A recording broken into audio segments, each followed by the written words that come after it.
സംസ്ഥാന സർക്കാർ ജീവനക്കാരെ ഇനിയും ദ്രോഹിക്കാൻ അനുവദിക്കില്ലെന്ന് AP. Anilkumar MLA. Kerala gazetted officers യൂണിയന്റെ 39ാമത് ജില്ലാ സമ്മേളനം മലപ്പുറത്ത് ഉദ്ഘാടനം ചെയ്ത് സംസാരിക്കുകയായിരുന്നു അദ്ദേഹം. വൈര്യനിര്യാതന ബുദ്ധിയോടെ കഴിഞ്ഞ 8.5 വർഷമായി സംസ്ഥാന സർക്കാർ ജീവനക്കാരെ തിരഞ്ഞുപിടിച്ച് ദ്രോഹിക്കുകയും അവരുടെ ആനുകൂല്യങ്ങൾ കവർന്നെടുക്കുകയും ചെയ്യുന്നു. സംസ്ഥാന ജീവനക്കാരുടെ അർഹതപ്പെട്ട ആനുകൂല്യങ്ങൾ നിഷേധിക്കുകയും വാഴ്ത്തുപാട്ട് പാടുന്നവർക്ക് അനർഹമായ ആനുകൂല്യങ്ങൾ നൽകുകയും സർക്കാർ ചെയ്യുന്നതെന്ന് അദ്ദേഹം പറഞ്ഞു. ചടങ്ങിൽ ജില്ലാ പ്രസിഡന്റ് കെ.പി. പ്രശാന്ത് അധ്യക്ഷത വഹിച്ചു. സംസ്ഥാന ട്രഷറർ ബി. ഗോപകുമാർ, സംസ്ഥാന ഭാരവാഹികളായ Beena Poovathil, PK. Subairkutty, C. Brijesh, doctor R. Rajesh, doctor Babu Varghese എന്നിവർ സംസാരിച്ചു. ജനാധിപത്യവും ഇന്ത്യൻ ഭരണഘടനയും ബഹുസ്വരതയുടെ മാനങ്ങൾ എന്ന വിഷയത്തെക്കുറിച്ച് KPCC general secretary Aryadan Shoukath പ്രഭാഷണം നടത്തി. പ്രതിനിധി സമ്മേളനം സംസ്ഥാന പ്രസിഡന്റ് കെ.സി. സുബ്രഹ്മണ്യനും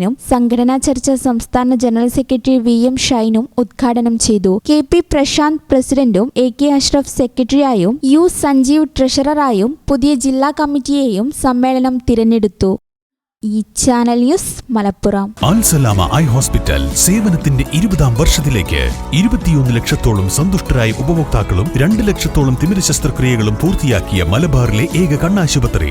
ലോകോത്തര നിലവാരമുള്ള ചികിത്സാ സംവിധാനങ്ങൾ, തിമിര ശസ്ത്രക്രിയ, ഗ്ലൂക്കോമ, റെറ്റിന വിഭാഗം, കോർണിയ, ലേസർ ചികിത്സാ വിഭാഗം, contact lens clinic, optical, pharmacy, lab തുടങ്ങി നൂതന സാങ്കേതിക വിദ്യ ഒരുക്കിയുള്ള എല്ലാ നേത്രരോഗ ചികിത്സാ സൗകര്യങ്ങളും വിദഗ്ധരായ ഡോക്ടർമാരുടെ മേൽനോട്ടത്തിൽ. Al Salama eye hospital, hospital road, Perinthalmanna.